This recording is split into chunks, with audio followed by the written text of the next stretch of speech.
ఈ criminal major చట్టాలు 3 పార్లమెంట్లో పాస్ చేశారు కదా! భారతీయ న్యాయ సంహిత, భారతీయ నాగరిక సురక్షా సంహిత, భారతీయ సాక్ష్య అధినియం. వీటిని పాస్ చేసిన సందర్భంలో తమిళనాడులో ఒక డీఎంకేకి సంబంధించినటువంటి ఒక నాయకుడు మద్రాస్ హైకోర్టులో కేసు వేశాడు. ఏమని అంటే, ఈ చట్టాలని ఇప్పుడు చేయవలసిన అవసరం ఏమిటి? ఇవన్నీ డ్రకోనియన్‌గా ఉన్నాయి. వీటి వల్ల ప్రతిపక్షాలను వీళ్ళు వేధించే అవకాశం ఉన్నది. వీటిల్లో చట్టబద్ధత లేదు, రాజ్యాంగబద్ధత లేదు అంటూ ఆయన కోర్టులో వేశారు. ఇది చట్టపరమైన విమర్శ. రాజ్యాంగపరమైన విమర్శ కూడా ఉంది కదా అంటే, సభలలో సుమారుగా 130 మంది సభ్యులను బహిష్కరించి ఈ చట్టాలను పాస్ చేయవలసి వచ్చింది. అంత అవసరమా? ఇవి కోర్టులో వేస్తే మద్రాస్ హైకోర్టు వారు కొన్ని కీలకమైన ప్రశ్నలు సంధించారు. ఇంకా తీర్పు రాలే. ఏమని, లా కమిషన్ ఉంది కదా, మరి దీన్ని ముందు లా కమిషన్కి నివేదించి వాళ్ళ అభిప్రాయం తీసుకోవచ్చు కదా అనేది ఒకటి. రెండవది, ఈ చట్టాలలో మీరు ఏదైనా కావాలంటే మార్పులు చేయొచ్చు కదా, దీనికోసం కొత్త చట్టాలు తీసుకురావాల్సిన అవసరం ఏమిటి అనేది. వీటిని చూసి కొంతమంది అనుమానిస్తున్నారు లేదా భయపడుతున్నారు కదా అంటే, ఈ చట్టాలని బహుశా న్యాయస్థానాలు కొట్టివేస్తాయా అని. నాకు ఈ చట్టం మంచి చెడులను గురించి నేను మాట్లాడబోవడం లేదు. నేను ఒక రాజ్యాంగం మీద రీసెర్చ్ చేసి 3.5 సంవత్సరాల పాటు ఒక పుస్తకం రాసిన రచయితగా, Indian politics versus Indian constitution, తెలుగులో భారత ప్రజల మగు మేము, హిందీలో భారతీయ రాజనీతి బనాం భారతీయ సంవిధాన్. ఇది ఇవాళ అమెజాన్, ఫ్లిప్కార్ట్ వగైరా అన్ని ఆన్లైన్ ప్లాట్ఫామ్స్లో కూడా ఈ పుస్తకాలు అవైలబుల్ ఉన్నాయి. అవి రాసిన వ్యక్తిగా నేను చెబుతాను కదా అంటే, ప్రజాస్వామ్యం యొక్క ముఖ్య లక్షణం ఏమిటి అంటే, చట్ట వ్యవస్థ వేరు, కార్యనిర్వాహక వ్యవస్థ వేరు, న్యాయ వ్యవస్థ వేరు. ఈ 3 వేరువేరుగా ఉంటేనే అది ప్రజాస్వామ్యబద్ధంగా ఉంటుంది ఆ పరిపాలన. ఒకరి దాంట్లో ఒకరు వేలు పెడితే ఇది అంతా అస్తవ్యస్తంగా అయిపోతుందన్నమాట. ఉదాహరణకి మీకు ఈ చట్ట వ్యవస్థ పని ఏమిటి? మనకి ఇక్కడ అసెంబ్లీలు, అక్కడైతేనేమో పార్లమెంటు, ఇవి చట్ట వ్యవస్థలు. కార్యనిర్వాహక వ్యవస్థ ఎవరు అంటేనేమో రాజ్యాంగం ప్రకారం ఆర్టికల్ 54, 55 ప్రకారం ఎన్నుకోబడినటువంటి రాష్ట్రపతి, ఆయన ఆర్టికల్ 155 ప్రకారం నియమించబడ్డ రాష్ట్రాలలో గవర్నర్లు, వారు నియమించుకున్నటువంటి భారతదేశంలో ఉన్నటువంటి ప్రతి ఒక్క ప్రభుత్వ ఉద్యోగి. ఇది కార్యనిర్వాహక వ్యవస్థ. వాళ్ళు చట్ట వ్యవస్థ అంటే ఎమ్మెల్యేలు, ఎంపీలు. చట్ట వ్యవస్థల పని ఏముండాలి అంటే, చట్టాలు తయారు చేయటం, చట్టాల మీద ఓట్లు వేయటం, అట్లాగే రాష్ట్రపతి ఎన్నికలో ఓటు వేయటం, తర్వాత ప్రజా సమస్యలుంటే చట్టసభలలో ప్రాతినిధ్యం వహించటం. ఈ 3 పనులు. కానీ దురదృష్టవశాత్ ఏంటంటే, అసెంబ్లీలో ఎవరు మెజారిటీ వస్తే వాళ్ళు ముఖ్యమంత్రి అయిపోతున్నారు. దీనివల్ల ఏమవుతోంది అంటే, ఈ చట్ట వ్యవస్థ, కార్యనిర్వాహక వ్యవస్థ 2 ఒకటి చేతికే వచ్చేసినాయి. ఇది రాజరిక లక్షణం. దీనివల్ల ఏంటంటే, అట్లాగే మీకు లోక్సభలో మెజారిటీ వచ్చిన వ్యక్తి ఏమో ప్రధానమంత్రి అయిపోతున్నాడు. అక్కడ చట్టాలు చేయడానికి మెజారిటీ ఉంది, పరిపాలనాధికారం ఆయన చేతిలోనే ఉంది. 2 చేతిలో ఉండేసరికి ఇది రాజరిక వ్యవస్థకి ఇది సూచిక.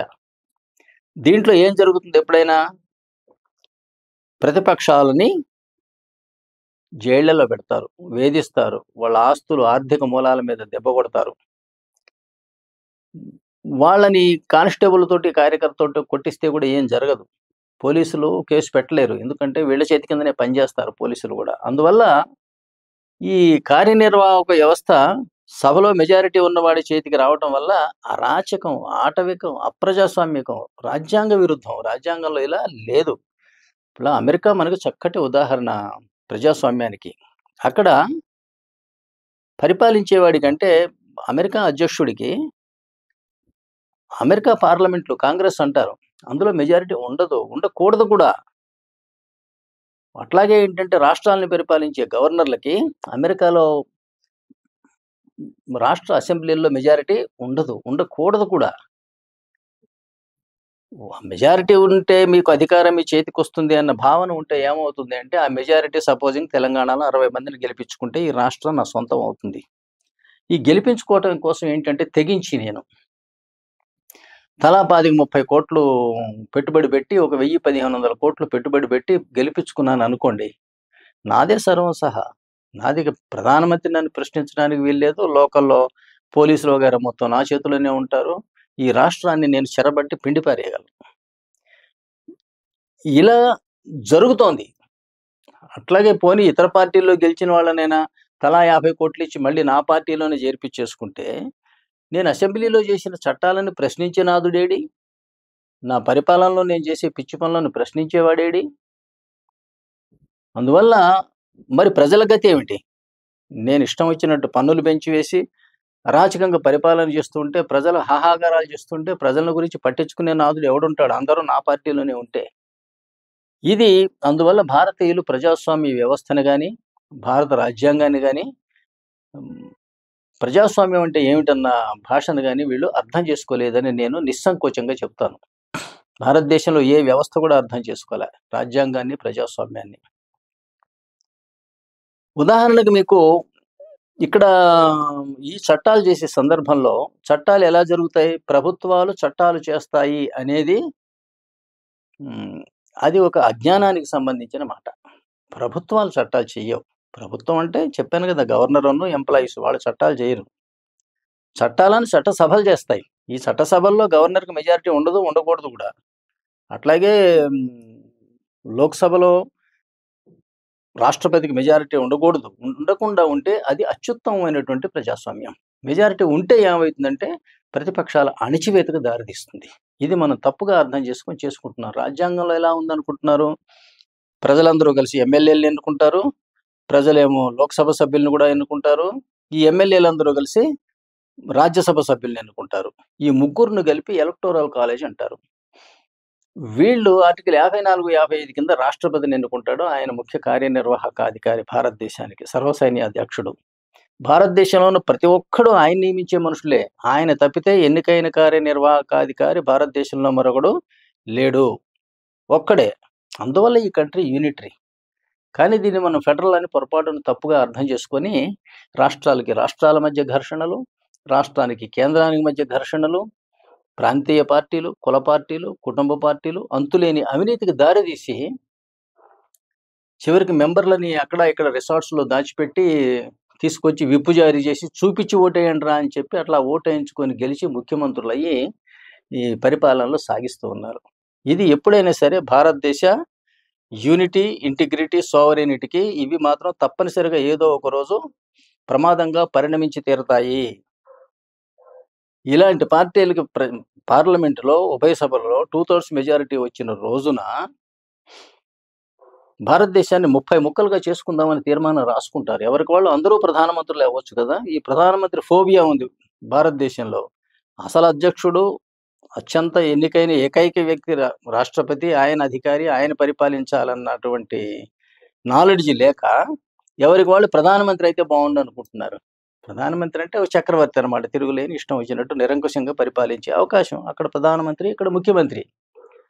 ఇది పద్ధతి కాదు. ఇక్కడ చట్టం చేసేటప్పుడు చట్టాన్ని ప్రపోజల్ ఎవరైనా చేయవచ్చును. ప్రభుత్వ బెంచీలైనా చేయొచ్చు, ప్రతిపక్ష బెంచీలైనా చేయొచ్చు, లేదా ఒక ప్రైవేట్ బిల్లుగా ఏదైనా ఒక మెంబర్ అయినా సరే మూవ్ చేయొచ్చు. దాని మీద చర్చ జరిగి ఎక్కువ మంది సభలో సభ్యులు దానికి అంగీకారం తెలియజేస్తే సభలో పాస్ అవుతుంది. సభలో పాస్ అయినంత మాత్రాన చట్టం అవుతుందంటే అవ్వదు. అది మళ్ళీ మనం రాష్ట్రపతికి పంపిస్తాం, ఇక్కడైతే గవర్నర్కి పంపిస్తాం. ఆయన అక్కడ ఆర్టికల్ 111 కింద ఈ తీర్మానాన్ని గనక ఆయన అసెంట్ అంటాం, అంటే అంగీకృతి తెలియజేస్తే అది చట్టం అవుతుంది. ఈ చట్టం చేసే సందర్భంలో మీరు గమనించారు, నేను చెప్పాను, ప్రభుత్వ పక్షం కానీ ప్రతిపక్షం కానీ ఎవరైనా సభ్యుడు కానీ ఈయన తీర్మానం ప్రవేశపెడతాడు, దాని మీద ఎంత చర్చ జరుగుతుంది. దాంట్లో ఉన్న తప్పులను గురించి కూలంకుషంగా చర్చిస్తారు. తర్వాత మళ్ళీ రాష్ట్రపతి కూడా దాన్ని చూసి ఇది రాజ్యాంగానికి, చట్టానికి ఏమైనా వ్యతిరేకంగా ఉందా లేదా ప్రజా శ్రేయస్సుకు భంగకరంగా ఉందా? ఈ 3 విషయాలు ఆలోచించి ఆయన దాన్ని ముద్ర వేస్తాడు. సభ పాస్ చేసిన తీర్మానాన్ని రాష్ట్రపతి 111 కింద ఆమోదించొచ్చు లేదా పంపవచ్చు. తిప్పి పంపితే పార్లమెంట్ గినక మళ్ళీ పాస్ చేసి పంపిస్తే మార్పులతో గాని, మార్పులు లేకుండా గాని రాష్ట్రపతి దాన్ని అంగీకరించి తీరాలి అనేది ఆర్టికల్ 111 తెలియజేస్తున్నది. ఇది చట్టాలు తయారు చేయడంలో చట్టసభలకు ఉన్నటువంటి ప్రాముఖ్యతని లేదా ఆధిపత్యాన్ని తెలియజేస్తూ ఉన్నది ఇది. ఇది సహజం కూడా. మెజారిటీ ప్రజల అభిప్రాయం చెల్లుబాటు అవ్వాలి. అదే ప్రజాస్వామ్యం అంటే.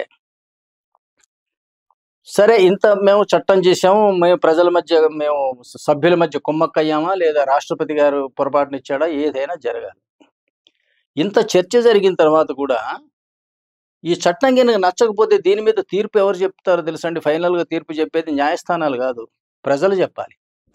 ఎవ్రీ 5 సంవత్సరాలకు ఒకసారి మనం ఎన్నికలకు పోయినప్పుడు ఈ చట్టం ఎలా ఉంది, దీన్ని అమలు చేస్తున్న విధానం ఎలా ఉంది, అంటే చట్ట వ్యవస్థల్లో మెజారిటీ ఉన్న వాళ్ళు ఎట్లా ప్రవర్తించారు, లేదా కార్యనిర్వాహక అధికార వర్గం ఎలా ప్రవర్తించారు, దీన్ని బట్టి ప్రజలు జడ్జి చేస్తారు. ఇది ప్రజాస్వామ్య సౌందర్యం. ప్రజాస్వామ్యంలో ఉన్నటువంటి గొప్పతనం ఏమిటంటే వాళ్ళ పాలకులను వాళ్ళే ఎంచుకుంటారు. వాళ్ళ పాలకుల యొక్క ప్రవర్తన రీతిని వారే జడ్జి చేస్తారు. దీనిని మనం లాగేసుకొని ఈ చట్టాల తప్పొప్పులు ప్రభుత్వాలే మన న్యాయస్థానాలు కనుక కొట్టిపారవేస్తే మరి 750 మంది పార్లమెంట్ మెంబర్లు ఎందుకు? వాళ్ళని ఎన్నుకున్నది ఎందుకు? ప్రజాస్వామ్య ప్రక్రియ ఎందుకు? తర్వాత రాష్ట్రపతి దీని మీద అధికార ముద్ర వేయటం ఎందుకు? మీకు రాష్ట్రపతి పార్లమెంట్లో మెజారిటీ ఉన్న పార్టీ ఇద్దరు ఒకే పార్టీకి సంబంధించి ఉండాలని లేదు. రాష్ట్రపతి ఒక పార్టీకి సంబంధించి ఉండొచ్చు, పార్లమెంట్లో మెజారిటీ వేరే పార్టీకి ఉండొచ్చు. అయినా కూడా ఇది పాస్ అయింది అంటే మీరు అర్థం చేసుకోవాలి కదంటే ప్రభుత్వము ప్రతిపక్షము రెండు కలిసి చేసిన చట్టం ఇది. దీన్ని 5 సభ్యుల రాజ్యాంగ ధర్మాసనం అంటే 3 న్యాయమూర్తుల మెజారిటీ తోటి ఈ చట్టాలని, చట్ట సవరణల్ని, ఈ రాజ్యాంగ సవరణల్ని కొట్టిపారేస్తే ఈ మొత్తం ప్రజాస్వామ్య ప్రక్రియ మొత్తం వృధా అయిపోయినట్లే.